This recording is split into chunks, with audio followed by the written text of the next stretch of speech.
AIPAC has a team of people who work hard to make sure Israel has the support it needs from the United States.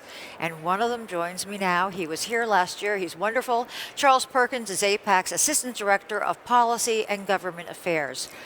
You were watching this morning, and you were, even though defense is your area, you were very moved. I was, Victoria, and first, it's wonderful to see you again.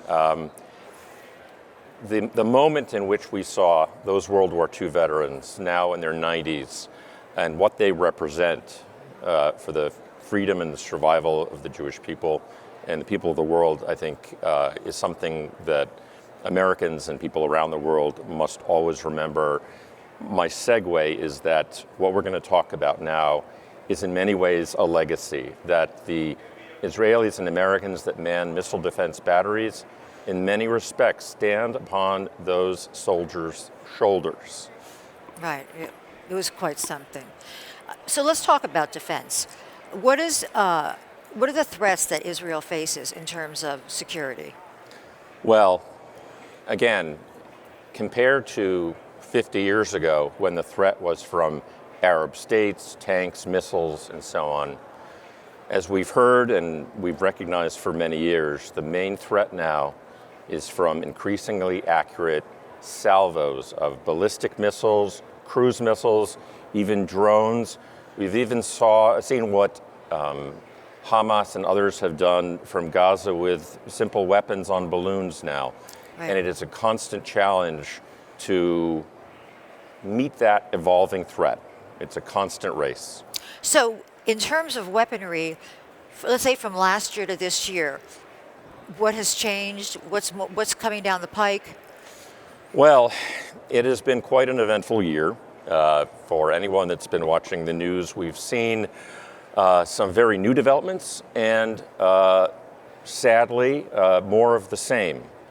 It barely makes a blip on the world stage anymore, but in November and then less than 2 weeks ago, there were 48-hour, 72-hour exchanges of missiles with the PIJ, the Palestinian Islamic Jihad in Gaza.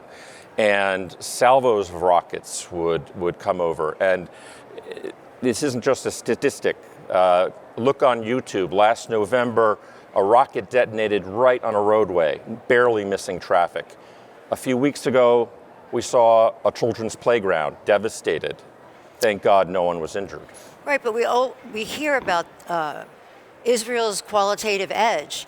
There's the Iron Dome. In fact, I think we have some video of the Iron Dome actually here. We do. On the screen right now. So there's the Iron Dome, there's David's sling, there's right. Arrow. So you think, well, isn't Israel ready to face all possibilities, all contingencies?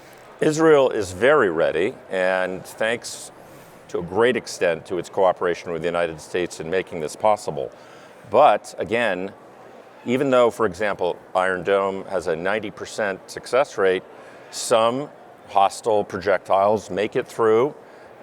It is really the political benefit of something like Iron Dome is it gives an Israeli leader breathing space. And that transfers over to the possibility of America someday having Iron Dome. It may be the same situation protecting American soldiers. And so a lot of these weapons are made with Raytheon or Boeing, and then some of them are just from Israel. Now, we talked about how the dome, the arming drones, which is something new, poses particular challenges. The advent, and we've all seen drones, Amazon wants to use them to deliver packages, but non-state Iranian proxies have, and ISIS as well at the same time over the last few years, became very creative and very adept at arming these drones from very jerry-rigged contraptions to very elite, sophisticated Iranian drones. No, but we were talking about, missiles have an arc.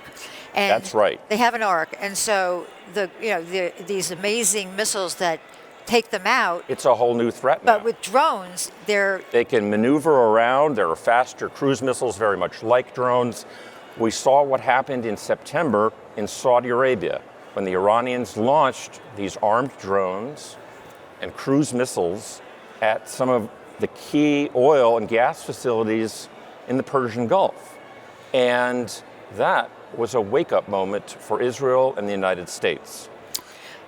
I'm hearing in the new technology, it was something I read in the research, that Israel's developed a missile that can actually go up and determine if the missile that it's aiming at has payload or is a dud. It's just a dummy. That's on the way. That is what the future is, because both sides have to keep trying to outdo each other. What we may see in the next 10 years are rockets coming up with multiple warheads. Some of them are not real, and they're just decoys. And it's very important for the Israeli and the American radars to be able to, what's called, discriminate between what's real and what's not, and not waste your very precious missile defense assets on shooting down blanks, essentially. You described Iran to me as the dark mirror image of Israel. What do you mean by that? Well, Victoria, I meant the dark mirror image because it is always important to not underestimate your adversary, especially with Iran. Israel, I think I can candidly say, believed and learned through various conflicts the level of military and technological acumen of its Arab adversaries. Those rules don't apply with Iran. Iran, like Israel, is extremely innovative culture. They can do a lot with a very little amount because of the sanctions they're under. And they're now soon, sadly, going to be getting even more assistance, let's say, from North Korea, Russia, and China. But they are very adept at making homemade, innovative technologies to attack Israel, just as Israel is able to do so together with the United States to defend against that. So never underestimate Iran. Yeah, We're going to have to absolutely. leave it there, but fascinating. Thanks again. My pleasure.